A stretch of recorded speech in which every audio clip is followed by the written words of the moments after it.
มื้อนี้ก็เห็นสร้างเพิ่นเอาใจใส่เนาะเฮ็ดเวียกทุ่มเทหลายพี่น้องเอ้ยก็เลยซื้อ M100 แพ็กหนึ่งเนาะโอ้ยมาตอนสร้างเพิ่นพี่น้องเอ้ยให้เพิ่นบำรุงจักหน่อยให้เอ้าน้องบ้องโดยขอบใจหลายๆเด้ออ่าพี่น้องเอ้ยเอาให้สร้างเป็นกำลังใจให้สร้างเพิ่นเฮ็ดเวียกทุ่มเทพี่น้องเอ้ยด้วยความยากลำบากอ่าซอยกันจนเบิดมื้อเลยพี่น้องเอ้ยแต่เช้าฮอดค่ำปั๊บพี่น้องเอ้ยอ่าอะก็ได้ว่าหาของฝากของโต๊ะนี่เองเนาะพี่น้องเอ้ยบ่าวเองก็บ่มีหยังหลายอีกเส้นหนึ่งอ้าวคือได้เติมเงินมันแพงกว่ากันบ่หรือแนวโดใดยราคาต่างโอ้ตัวยามหันราคาต่างบ่โดยตัวเมินมันต้องใช้อยู่เทิงตัวนี้ใช้ปูพื้นต่างกันไหนซีแก๊สถึกซีแก๊สบ่โดยอาๆๆซีแก๊สไปกับไผล่ะไปกับอ้ายก็ถ้าคัใกล้นว่า100%ก็ได้แล้วอันนั้น90ปลายเปอร์เซ็นต์นี่แหละ90ปลายเนาะเจ้าจ้ว่าะยังบ่ทันได้10กิโลแล้วกับอันโตโบกหันๆโอ้แต่ว่าใช้เวลาการก่อสร้างนี่ก็4มื้อกับมื้อนี้4มื้อเนาะเจ้าโอ้ถือว่าเห็นแล้วเนาะคิดอ้ายของความสำเร็จเนาะจ้พอะแล้วว่าซั่นซะเว้ารวมๆแบบว่าเริ่มแต่จุดเริ่มต้นว่ามีอุปกรณ์ต่างๆนี่ใช้ไปจั่งใดแหน่รวมใช้แรงงานประมาณจักคนได้ก็จั่งใดล่ะเอ้าทั้งรวมให้ได้บ่อ้ายเอาลก็องๆเนาะใช้อันนั้นตัวอุปกรณ์กันเริ่มการเฮ็ดนี้เอเนาะอเพราะว่าปูนก็ประมาณ7-8 สอบนี่แหละ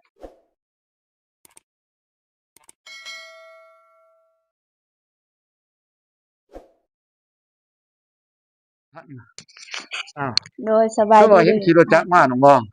มาแต่ไปซื้อกะโลซื้อกระโดโดยไปเปลี่ยนโอ้ซื้อมาแล้วแล้วก็โดยมันบ่งามซื้อบ่มาแล้วแต่ว่าน้องซื้อบ่ถูกหมื่นเออก็เลยไปเปลี่ยนแล้วก็โอ้ไปเสียเงินเติมอีกโอ้มันเป็นกะโหลหมื่นบ่โดยตัวนี้มันต้องเป็นกะโหลหยาบเนาะโดยถือเท่าไรล่ะแก๊สหนึ่งเท่าไรน้องบ่161,000โอ้แสนหกแล้วโอ้ตื่มเงินอีกเส้นหนึ่งอ้าวคือได้เติมเงินมันแพงกว่ากันบ่หรือแนวใดโดยราคาต่างโอ้ตัวหยาบหันราคาต่างบ่โดยตัวหมื่นมันต้องใช้อยู่เทิงตัวนี้ใช้ปูพื้นต่างกันไหนซีแก๊สถึกสีแก๊สบ่โดยอาสีแก๊สไปกับไผล่ะไปกับอ้ายสบายซื้ออยู่ห้านอยู่นี่บ่ไกลๆหรือว่าอยู่ในเมืองอยู่ไสอยู่ในเมืองไกลโอ้อยู่ในเมืองแนวหลายๆแบบไหนประมาณอือมันเป็นลายหยาบเหรอลายลายเป็นลายก้อนหินที่ไปนะเปลี่ยนน่ะเอบ่อที่เอาเมื่อนี่เป็นลายก้อนหินแต่ว่าน้องเอาแต่เช้าตอนเช้านี่เป็นลายแบบปูกะโหลแบบ แบบอยู่เรือนก็อ๋อตัวนั้นมันบ่คักเนาะมันบ่ถูกแบบแม่นบ่อันนั้นก็เป็นราคาถูกน้องก็เลยเอาอันนั้นแต่ว่าเมื่อให้เดี๋ยวนี้แล้วก็พี่น้องว่ามันบ่ได้มันหมื่นหลายอ๋อย้านมันเวลามันถูกน้ำเนี่ยเราไปเหยียบแล้วมันดกแม่นบ่โดยผู้เฒ่านี่แฮ่งสำคัญเนาะโดยเวลาเข้าห้องน้ำเนี่ยมักมืนดกหัวนกพื้นได้หลายๆได้ตัวโดนั้นยเขาบ่ใช้ดอกตัวรุ่นหมื่นหั่นเนาะเขาบ่ใช้คันว่าบ่ได้ใช้รุ่นหยาบก็แม่นบ่ปูเลยปลอดภัยกว่าโดย เออๆๆถือว่าโอเคเลยติบัดนี้ โอเคแล้ว โอเคเลยเนาะเคลียร์กับเจ้าของห้านเขาให้เปลี่ยนเนาะคันซื้อน้ำห้านคนลาวหรือห้านใดซื้อนำร้านคนลาวแต่ว่าถ้าว่าซื้อร้านคนเวียดร้านจีนคือสิบ่ได้เพราะว่าพี่ซื้อนั่นก็เกือบแบบอันนั้นน่ะแนวใดก็เกือบสิเกือบสิบ่ให้เปลี่ยนแต่ว่าเจ้าของนั่นก็ใจดีแหน่เบิ่งน้องแล้วก็เบิ่งอ้ายแล้วก็ถามว่าเป็นหยังกันน่ะน้องว่าเป็นอ้ายน้องอาเพิ่นก็บอกโดยก็เลยเปลี่ยนแต่ว่าเอาเงินอีกคืนแสนหนึ่งอ่าคันห้านจีก็นนี่นี่คือว่าก็คือว่าตอนแรกนี่เจ้าของร้านนั่นก็บอกให้เมื่อแล้วบ่ให้เปลี่ยนซื่ออ้าวๆแต่ว่าพวกน้องกับอ้ายนี่บ่ยอมเมื่อ โอ้เพิ่นสู้บอกว่าดีทวิตเพิ่นไปแต่เพิ่นบ่ให้เปลี่ยนบ่แนวใดแม่นเพิ่นนั่นบเอกให้เมื่อออบ่ให้เปลี่ยนเพราะว่าคือเอาเครื่องแล้วก็บ่รับผิดชอบแต่ว่าเรื่องรับผิดชอบนั้นก็แม่นอยู่เป็นน้องนี่แหละผิดคือว่าน้องไปเอาเครื่องแต่เช้าแล้วก็เฮาพอดีฝนตก อ๋อ เมื่อตอนกลางทางบ่ฝนตกแล้วก็บ่มีเสื้อกันฝนแล้วก็บ่มีผ้ายางจะปก อืตัวนั้นบ่เพิ่นว่ามันมันก็บ่น่าสิเป็นหยังเนาะเพราะว่ามันเป็นวัตถุที่มันบ่มีสิเปื่อยเนาะถึง โด ฝ ย น แต่ ก็บ่ ว่า เออ โดยแต่ว่าแต่ว่าเจ้าของร้านก็บอกให้เมื่อแล้วแต่ว่าน้องกับอ้ายบอกว่าขอแลกเปลี่ยนก็ได้คือว่าเพิ่มเงินก็ได้จังซี่ อาย อมรับเสีย อาๆเพิ่นก็จังให้เปลี่ยนเนาะ โดย โอเคอ้าวๆก็ยังอันนั้นอยู่ก็บ่เป็นหยังคันคือร้านจีนยากเลย แม่ บ่ น ให้ หั เปลี่ยน จ เด้ ริงกับ แต่ หานเวียนนี่ยากเลยการเป อ้าย ลี่ย ก็ น เคยไปซื้อเครื่องคันว่าเฮาซื้อมาผิดแล้วไปเปลี่ยนมันยากๆตัวนี้ แม่น เออๆๆ หายเลยเพิ่น หาย หายเพิ่นจี้กับ หา คน ยเล เวี ย ยน เอาๆแค่นี้อยู่ดอกคนลาวเฮาก็พอเว้ากันได้เนาะ โดย ขอกันก็ อันนี้ สิ คนลาวคือว่าซื้อเครื่องหยังก็น้องไปซื้ออยู่หันนี่ ซื้อประจำเนาะ โดยแต่ว่าก็บ่แม่นว่าประจำคือว่าซื้อเครื่อง อันนั้นอันนี้บ่ โดยเครื่องในเรือนนี่แหละ ตัวเฮ็ดเรือนสุดใหม่นี่ติไปซื้ออยู่ห้านนั้นบ่ โดยซื้อสังกะสี เพิ่ ต น อน ก็ได้ เช้านี้ก็ไปซื้อสังกะสีอยู่หันนั่นน่ะ ซื้อสังกะสี หลายอย่างเลย คืน เนาะช่วยเพิ่นน่ะเนาะ โดย มันก็น่าสิคิดเห็นอยู่ดอกอ้าวคือว่าก็น่าเปลี่ยนได้สรุปว่าเปลี่ยนได้บ่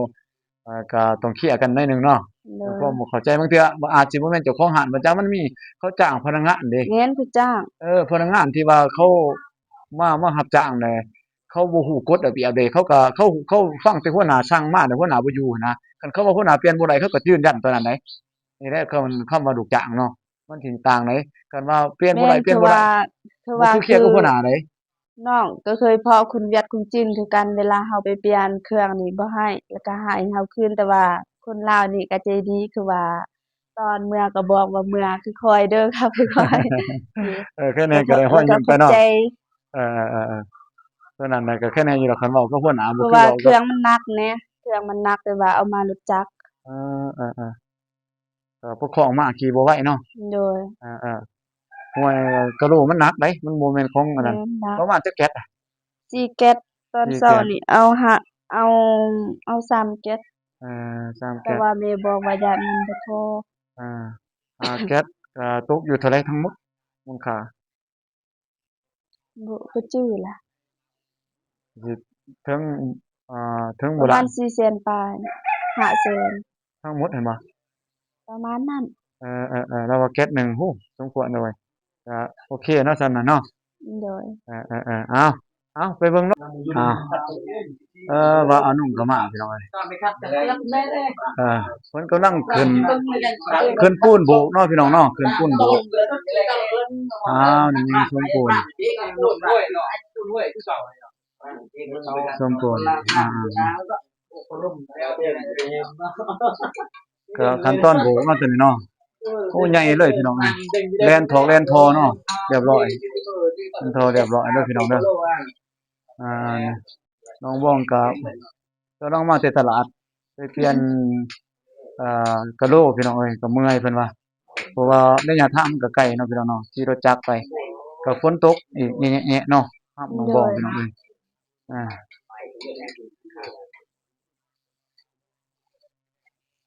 นี่ๆๆนี่มาเบิ่งนี่ว่าเอานุ่มก็มาสบายดีว่านุ่ม สบายดี นี่โดยนี่แหละว่านุ่มเพิ่นคือว่าเป็นเสือที่เดิมที่เดิมเนาะนี่กำลังรักในการช่วยเหลือหนูบองนี่แหละว่านุ่มก็บ่าวอตุลคือบ่เห็นบ่าวอตุลมื้อนี้ อยู่สนามกีฬา เตะบาส เพิ่น ลงสนาม แข่งขันกีฬาบ่ว่านุ่ม เป็นอันเด้แซมเก่าเนี่ย แชมป์เก่าว่านุ่มว่า เป็นสนามไหนทีมชาติเลยชาติลาว นี่เพิ่นบ่เอานุ่มมาแต่นั้นนี่เนาะมาให้คอมเมนต์ว่าสองนุ่มบ่อยากเข้าปานใดเพิ่นว่าบ่อยากคักปานใดบ่เอานุ่มแน่ใด มัน FC เพิ่น FC บ่มันเป็นชื่อด้วยเนาะมันน่าสิเปิดขึ้นเนาะแม่นบ่ตามเห็นส่วนใหญ่เนาะ ยันคนมาซองก็บ่เห็นดอกว่าเฮา สูงขนาดนี้ มันสูง ลองบ้องยืนเบิ่ง เขาเป็นยื จะ น จะ เนาะ อาบน้ำบ่ไปยืนเบิ่งคนเรียนบ่เห็นดอกซื้ออัน เห็นแต่หน้านี่แหละ โตที่เพื่อนผมก็ว่าแล้วเว้ย บ่เห็นดอก เรื่องเลยมันไปซองแต่ผู้ขึ้นมาไปเรื่องเนาะ สองก็เห็นแต่เพียงข้อน้องบ่หั่นนะ ไปซองแต่สังกะสีเพิ่นท้วนคนโลกจิตแหละ มีแต่นกเท่านั้นนะไปจับอะไรแล้วแต่ว่าครับ ก็คันว่ามูดคือมูดมันแท้ๆหันต่างเนาะว่าน้องเนาะมันสิเป็นเจื้อขึ้นเถิง สิมีอยู่แต่ว่าซื้อก็ไปซื้อเดียวใส่รุ่นมันสิเปลี่ยนยันซ่าเออเรียบร้อยจะเรียบร้อยพี่น้องเอ้ย อยู่พูดนำไอ้ตูน มุ่งเรียบร้อยมุ่งก็มุ่งเรียบร้อยนี่พี่น้องเอ้ยตั้งแต่สีทรงสัวพักแม่ของเพิ่นโอ้ถือว่าไหวเด้อเนาะบ่าวนุ่งเนาะไหวท่านนี้บ่าวว่าคิดว่าอนุแนะสิเป็นผู้มาเป็นช่างอีกเห็นบ่าวนุ่งกับบ่าวตุนเนาะเพิ่นเฮ็ดห้องน้ำน้องสะดิเนาะ ฝีมือเพิ่นก็คือว่ากินมาแล้วงานหนึงเนาะก็เบิ่งละเอียดเลยว่า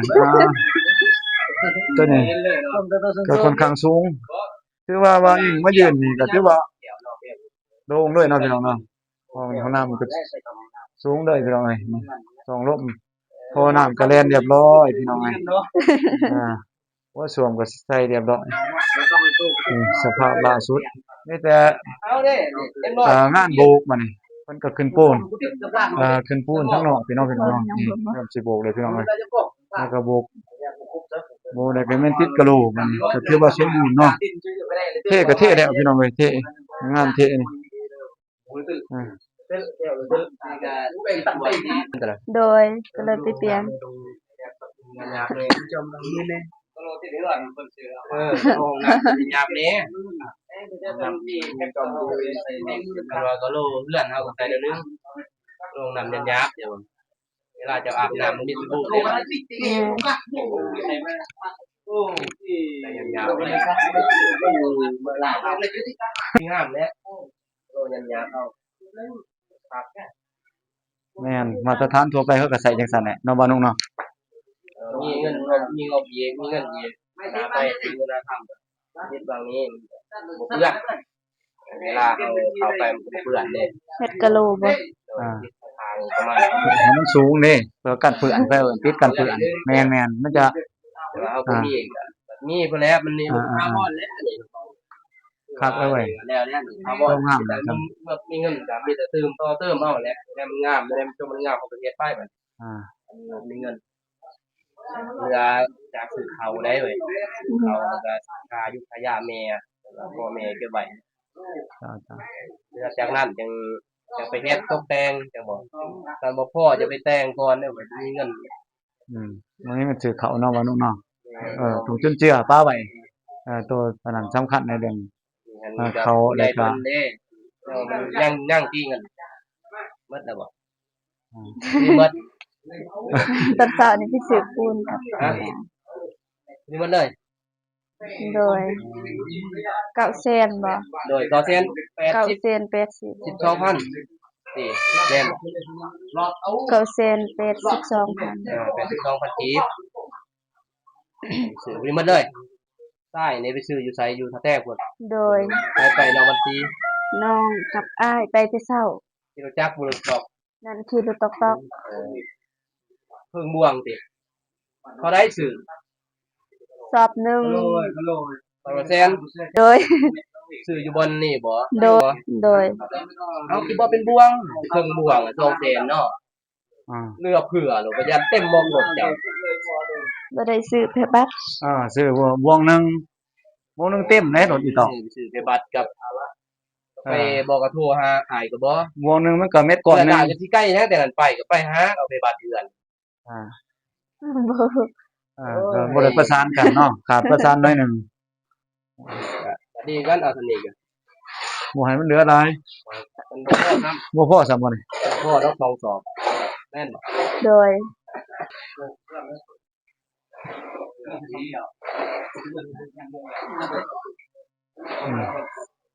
มันกำลังขึ้นปูนโบกพี่น้องเอ้ย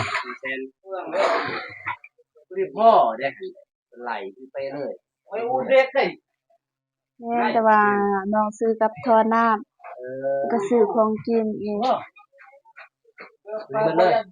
โดยพี่น้องเอ้ย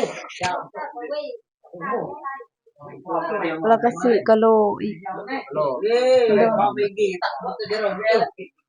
เอาบ่ออกไปกินเอาบ่ทางไหนเนาะโดย ซื้อใหม่อีกใช่มันไม่ใช่เลย ทรายตัวนี้บ่เลยว่าตัวนี้ พูดซื้อใหม่อีก โดย เซ็ตโลยี่ก็หนึ่งเลย 80,000 อยู่เนี่ย โดย ไปได้ก็ไม่ไปทำเป็นเกี่ยว ปวดทั้งๆก่อนติมันจะง่ายเฮานั่น เพราะ น่ะ ถ้าโคตรเนี่ย แต่ว่าไฟมันมีไฟดูว่าไฟยังเด้ ไปเลย เปิดไฟก่อนคันว่าสายมันมีปัญหานี่สิสดเด้ อันตรายเด้ ก็ได้แล้วบ่เปิดไฟกำหนัก แม่นี่เข้าไปหน่อยจอไม่ใช่เดียวก็ใหญ่ก็ นี่สบายดีเว้าต้นฮะโอ้คือได้ยินข่าวว่าไปเตะบ้านไปหยังว่านุ่งว่าสิส่งเขาไปชิงคันอันนั้นสหพันธ์บ้านเตดาว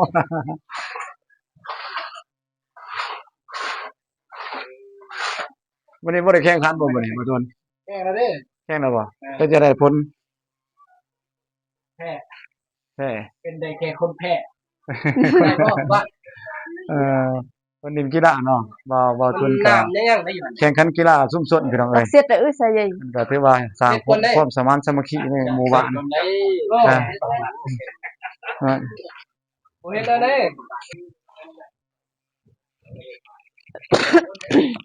อ๋อบ่โดนดอกจักหน่อยไปนั่ง เด้ ไป ก็ นั่ง ใหญ่ อ้าวสิไปเบิ่งเอ้ามื้อนี้อ้ายมายามเพิ่นก็บ่ได้เมื่อก่อนก็บ่ได้ยังมาฝากของบอกเนาะ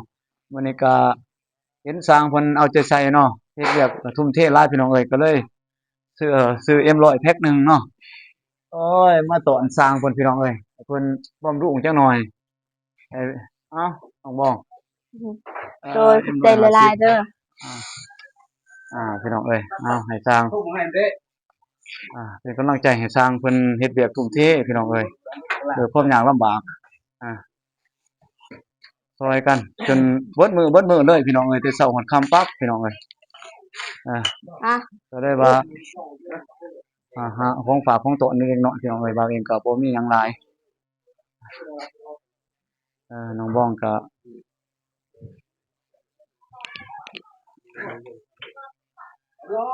เพิ่นก็เมื่อยพี่น้องเอ้ยเฮ็ดเวียกมันก็ต้องใช้ความอดทนหลายเติบพี่น้องเอ้ยก่อนสิสำเร็จได้ก็ใช้ความสมานสามัคคีตัวนี้ก็ถือว่าเป็นบุคคลที่ควรยกย่องซุมเชยเนาะพี่น้องเนาะท่านเลขาเพิ่นก็นำพาลูกบ้านเฮ็ดหน้าที่อย่างร้อนหน้าที่เนาะพี่น้องเนาะคุ้มครองถึงเอาใจใส่เป็นตัวอย่างเลยที่ดีเลยนะพี่น้องเอ้ยบ้านอาหักนี่บ้านน้องบ้องนี่ก็บ่ลงความสมานสามัคคีนี่ก็บ่เป็นสองห้องไฟพี่น้องเอ้ยค่อนข้างที่จะเป็นความสามัคคีที่ว่าค่อนข้างดีเนาะอยู่ในเกณฑ์ที่ดีหลายเนาะพี่น้องเอ้ยที่ว่าเคยได้มาลงเวียกเฮ็ดเวียกเนาะพร้อมกับบ้านเนาะคือว่าเฮ็ดเวียกง่ายที่สุดพี่น้องเอ้ยคือว่าเพิ่นบอกลูกบ้านว่ามื้อนี้มีร่วมมีหยังนี่เพื่อพี่น้องเอ้ยอยู่สระกวนพุ่นสบายเฮ็ดเวียกพี่น้องเอ้ยบ่แล้วพวกเพิ่นก็บ่หนีว่าบ่ทันออกบ่ออกสวนเด้อมื้อนี้มีเวียกเด้อเพิ่นก็เฮ็ดเวียกร่วมระหว่างบ้านกับเมืองเนาะเมืองกับแข้งนี่ก็ถือว่าสุดยอดเนาะโดยการนำพาของท่านเลขาเพิ่นเนาะคือว่าลูกบ้านก็ถือว่าไว้ไปเรื่องเสียใจแล้วก็ฟังเนาะฟังความว่าซั่นซะโดนความการนำพาของเพิ่นนั่นแหละเนาะโดยความบ่เอารัดเอาเปรียบเป็นตัวอย่างที่ดีบุมบารัก เพิ่น ตุ ก็ ซุป ลู ปะ กบ้านก็ให้ความเคารพนับถือเพิ่นเว้าหยังก็ถือว่ามีน้ำหนักพี่น้องเอ้ยคันเพิ่นว่าไปก็ไปถือว่าเพิ่นว่าให้อยู่ก็อยู่เนาะพี่น้องเนาะนี่แหละคือเป็นความสมานสามัคคีแบบพิเศษพี่น้องเอ้ยมันก็ยากพี่น้องเอ้ยการคุ้มครองคนการอยู่ด้วยกันเป็นจำนวนหลายๆสิเชื่อฟังกันผู้นั้นขัดแย้งผู้นี้ก็ขัดแย้งแน่น่ะขัดแย้งแน่นี่มันก็หลายโจมตีกันพี่น้องเอ้ยแต่ว่าบ่ค่อยมีปัญหาดอกบ้านน้องบ่พี่น้องเอ้ยอยู่แบบพี่แบบน้องแบบเครือญาติกันเจ้าช่วยข่อยช่วยเจ้าพี่น้องเอ้ยก็ถือว่าเป็น อย่าไปลั่น เดี๋ยวนั้นเราเพิ่งเปิดไผ่มันจี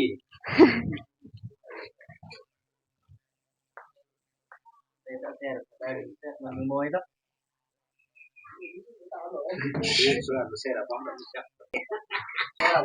สบายดีสมหน่อย จ้าสบายดี จ้าเป็นจะได้นี่ฮอดซ้ำไรแล้วนี่ อันนี้ถ้ามา100%ก็ได้แล้วอันนั้น90%นี่แหละ ต่อสิปลายเนาะ จ้า จ้า ว่า จ้า ยังบ่ทันได้10กิโลแล้วกับอันโตโบกหัน โอ้ แต่ว่าใช้เวลาการก่อสร้างนี่ก็4มื้อกับมื้อนี้ สี่มื้อเนาะ จ้า ถือว่าเห็นแล้วเนาะกินอ้ายของความสำเร็จเนาะ จ้า มอแล้วว่าซั่นซะเว้ารวมๆแต่ว่าเริ่มแต่จุดเริ่มต้นว่ามีอุปกรณ์ต่างๆนี่ใช้ไปจังได๋แหน่รวมใช้แรงงานประมาณจักคนได้ก็จังได๋ล่ะเอ้าทั้งรวมให้ได้บ่อ้ายเอาล ก็ อง ใช้อันนั้นเป็นอุปกรณ์กันเริ่มการเฮ็ดนี้เนาะ เพราะว่าปูนก็ประมาณ7-8 สอบนี่แหละ 7 8 2 แล้ว เนาะ ก็มีปูนแดงแล้วก็มีปูนเขียวแน่ปูนโบกกับปูนเทหั่น จ้า ได้แฮ ก็1เม็ดก่อนทราย1เม็ดก่อน จ้านั่นไว้ก่อน นะ สังกะสีนี่เด้ สังกะสีก็20แผ่น 20แผ่นจ้า แต่ว่าซื้อทมิดก็16แผ่นบ่พอแล้วก็ซื้อเติมอีก4แผ่น เป็น20แผ่นแต่ว่าเฮาได้เฮ็ด2ส่วนเนาะ แม่น จ้า2ส่วนคือพี่น้องเห็นนี่เนาะ2ส่วนเด้อพี่น้องเด้อแล้วก็อื่นๆเด้พวกดินบล็อกนี่ใช้ประมาณเท่าใดล่ะหลายเติบบ่ ได้สั่ง ประมาณดินบล็อกนี่ใช้จักก่อนชื่อเบื้องต้น อันนี้400ก่อน 400ก่อนแม่นบ่ แม่น พอดีเป๊ะเด้อว่าเด้อ ยังประมาณ 4-5ก่อนเนี่ยเหลือ ผู้ใดไล่ไปเหลือไว้หน่อยหนึงเนาะ จ้า ถือว่าผู้ใดเป็นผู้คำนวณถือว่าเก่งเด้เป๊ะได้ส่ำนั้นเนาะถือว่าไล่แน่นอนได้เหลือไว้ได้น้อยนะนี่อันบัดนี้เด้กะโหลนี่เด้กะโหลเพิ่นซื้อมาหลายปานใดแหละจักแก๊สจักอันนั้น เก็บหนึงก็160,000 อ๋อประมาณจักแก๊สแต่เพิ่นซื้อคาดว่าสิติดนี่ 4แก๊ส ใส่ซีแก๊สเนาะ จ้า อั อันนั้นก็ยังบ่พอยันบ่พอเลย แต่ว่าซื้อมาเบื้องต้นก่อนเนาะบ่พอก็จึงซื้อเติมอีกแบบสังกะสี จ้า เนาะ แม่นแล้ว แรงงานเฮานี่เด้ใช้กันจักคนแรงงาน ให้งานแบบ ซอยกัน ภายใน4มื้อแล้วก็มีอันนั้นบ่ปกติเด้อันนั้นบางมื้อก็4คนก็มี จ้า ให้งานน่ะนะ จ้า คือเมื่อวานก็10 คน โอ้ว่า มื้อ นี่ นี้ ห ก็ ลาย ลด เด้ ลง เนาะ เองมื้อนี้ มื้อนี้จักคนมื้อนี้ มื้อนี้ก็7 คน เพราะว่าก็ส่วนหนึงก็มีเวียกจำเป็นบ่ จ้า ถือว่าเฮ็ดนี่ถือว่าเต็มชั่วโมงด้วยเนาะหรือว่าจังไดนี่แต่จักโมงหาจักโมงเริ่มเฮ็ด เริ่มเฮ็ดแต่7 โมงเช้าแต่พอ7 โมงแลงแล้วจึงอันนั้นเลิกเด้ โอ้ป้าโถเนาะโอ้ ตอนเพลนก็กินข้าวเพลนก็ประมาณ12 โมงนี่แหละสำนั้นเคยผ่านมาเนี่ย โอ้ถือว่าบุกแห้งเนาะ แม่ เพราะว่าแต่7:00นเช้าถึง7:00นแลง คุม ธร ให้ รม มัน ดา แล้วนะมันได้ไวอะนะ เพื่ออยากไปเฮ็ดเวียกอย่างอื่นแม่นบ่แนวอื่น จ้าแม่นน่ะ เพิ่นก็มีเวียกทั้งครอบครัวทั้งนั้นอยู่เนาะเวียก แม่น ทางการเพิ่นแน่มีเบานั้นเบานี้โลมเนาะในบ้านแม่นบ่ จ้าแม่น ไปร่วมนั้นร่วมนี่เพิ่นก็อยากเร่งเฮ็ดให้มันแล้วได้ก็ให้สำเร็จหน้าที่ตัวนี้ก็เทินให้เฮ็ดให้มันบ่ แม่ ก็ น เพื่อสิไปเฮ็ดเวียกใหม่ต่อนี่ เอา ก็ ฝากขอบใจเนาะถือว่าคอมเมนต์ในทางโลกโซเชียลนี่ถือว่าแสดงความสมเชยหรือว่าต่ออ่าความสามารถแต่ว่าความรู้มันแต่ว่าเป็นแบบอย่างเนาะ ก็เป็นแบบอย่างที่ดีของท่านนายบ้านท่านเลขาของบ้านนั่นถือว่าเป็นบุคคลที่สำคัญเลยเนาะที่นำพาลูกพาหลานเฮ็ดนั่นเฮ็ดนี่เนาะในบ้านนี่คอมเมนต์ได้ว่าไปไปร่วมกับเพิ่นอีกแน่ว่าซั่นอยากฟังเพิ่นเว้านี่แหละเนาะคือเสียงจริงโตจริงเนาะที่พี่น้องได้เห็นนี่แหละคือเลขาพักบ้านพี่น้องเอ้ยนายบ้านบ้านหักพี่น้องเอ้ยเวียกต่างๆในบ้านนี่ก็เพิ่นก็เป็นผู้ไกลเกลี่ยเนาะเป็นผู้เฮ็ดนั่นเฮ็ดนี่เบิดในหันเนาะที่ไปหันมานี่ออกเอกสารต่างๆก็ต้องผ่านเนาะเส้นผ่านนายบ้านเบิดเนาะ จ้าแม่น นี่คันเพิ่นบ่เซ็นให้ก็ถือว่า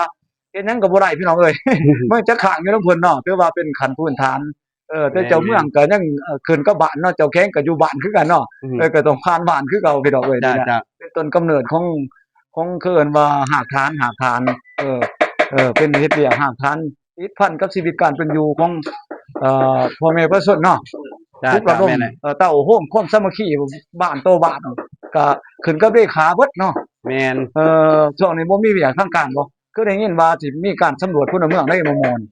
ยังบ่ได้สำรวจ นี่บ่าวเองก็อยู่ในทีมงานสำรวจพลเมืองเดือน11นี่เดือน10นี่ก็เริ่มได้ก็สิได้มาเฮ็ดเวียกพร้อมกับว่าอีก เออจ้าเอ้าคือว่าขอบคุณขอบใจที่อ้ายเพิ่นมาให้สัมภาษณ์เนาะเอาขอบใจได้หลายอ้ายเอ้ย ขอบใจนำหลายจ้าเอาเนาะพี่น้องเนาะนี่คือการรายงานเบื้องต้นเนาะที่เพิ่นรับผิดชอบเฮ็ดเวียกเนาะเฮ็ดหน้าที่ของเฮ็ดเวียกเฮ็ดห้องน้ำนั่นแหละเนาะพี่น้องเนาะของน้องบองก็คือท่านเลขาเลยเว้าให้พี่ให้น้องได้ฟังเนาะแนวเนี่ยท่านห้องเลขาก็มาพี่น้องเอ้ยนี่เสื้อแดงๆนี่เบอร์18นี่แข้งซี่กองนี่ท่านห้องเลขาเนาะพุ่นนี่เนาะมาถึงเลขาเลยห้องเลขาคือห้องนายบ้านเนาะพี่น้องเนาะเอาท่านห้องเลขาขออนุญาตสัมภาษณ์ได้บ่ห้องเลขาเพิ่นก็ยังกวาดเวียกอยู่พี่น้องเอ้ยเพิ่นก็เฮ็ดเวียกนำพาลูกหลานออกจากเลขาเมื่อยน่ะก็เพิ่นก็มาคุมงานเนาะคุมงานเบิ่งลูกเบิ่งหลานเบิ่งน้องเบิ่งนุ่งที่ว่าเฮ็ดละเอียดส่ำใดคักแน่เพิ่นเป็นสายตรวจดอกพี่น้องเอ้ยตรวจเรื่อยๆดอกเพิ่นบ่ได้บ่เพียงบ่พอบ่จบบ่งามเพิ่นก็เบิ่งว่าเป็นจังไดนี่เริ่มติดกะโหลพี่น้องเอ้ยติดกะโหลนี่เลขาท่านห้องเลขาเนาะเพิ่นมาติดตามเบิ่งสบายดีท่านห้องสบายดีสบายดี นี่แหละหน้าตาสมตาเนาะของท่านห้องเลขาตอกบ้านเพิ่นก็มาเบิ่งว่าเป็นจังได๋คักอยู่บ่น่ะนี่สร้างสร้างสร้างติดติดกะโหลกับสร้างอันนี้ต่างกันบ่ผู้เดียวกันเด้อบ่เพิ่นเด้อเนาะระหว่างสร้างโบกับสร้างอันนี้ขนาดลงทางลีกันตอนนี้ก็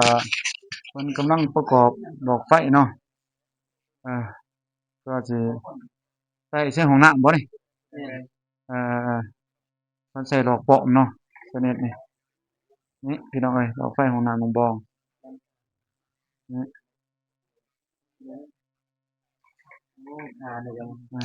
คือว่า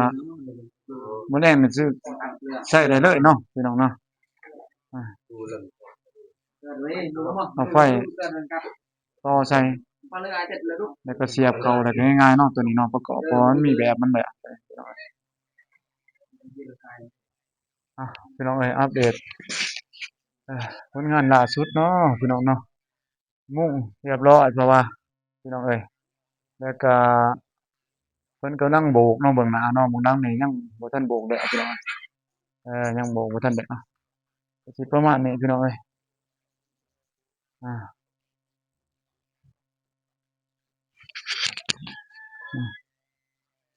พอเพิ่นก็บ่ทันได้ต่อใส่เนาะพี่น้องเนาะพอตัวนี้พอP100P100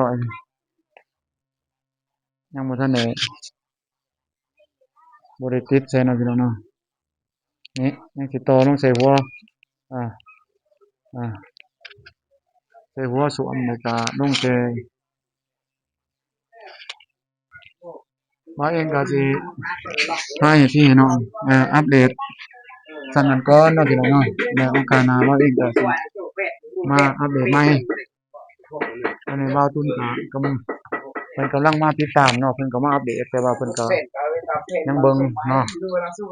ติดตามเป็นจังได๋บ่ตุ้นนี่สภาพการก็โอเคอยู่บ่นี่แนวใดผ่านอยู่บ่ล่ะโอเคแล้วสำนี้เนาะยกโพงามแล้วก็ไว้พร้อมเนาะ3 มื้อ 4 มื้อโอ้ถือว่ายอดเยี่ยมเลยเนาะ4 มื้อผมเฮ็ดใช้เวลา4 มื้อกันว่าสิอาศัยกันคือว่าสุดๆเลยเนาะกันว่าพอใหม่คือว่าสุดยอดแหละสมบูรณ์เข้ากันเล่นเพิ่นได้มูเนาะตัดเล่นเด้อว่าเองก็สิได้จบคลิปเพียงส่ำนี้เนาะแล้วก็โอกาสหน้าก็มีโอกาสก็สิได้มาอัปเดตใหม่พี่น้องเอ้ยนี่ก็คือชมหน้าเนาะบรรดาน้องๆเนาะที่เป็นสาวหนุ่มวัยหนุ่มเป็นญาติพี่น้องของน้องบองเพิ่นก็มาช่วยคนละไม้ละมือพี่น้องเอ้ยรวมก็ว่าหลายคนหลายด้านหลายใหม่เฮ็ดเฮือนงามเลยทุกคนบ้านเนาะพี่น้องเอ้ยว่าเองก็สิได้กราบพี่กับพี่ลาเนาะไปก่อนพี่น้องเอ้ยขอบใจหลายๆหลังจากที่บ่าวเองเลยไปอัปเดตเนาะห้องน้ำของน้องบองเป็นที่เรียบร้อยพี่น้องเอ้ยบ่าวเองก็สิกราบลาพี่ลาเนาะกลับบ้านกลับช่องไปก่อนพี่น้องเอ้ยก่อนอื่นบ่าวเองก็ขอบคุณเนาะผู้ใหญ่ใจบุญ เบิดสุขสุขคนเนาะรวมทั้ง FC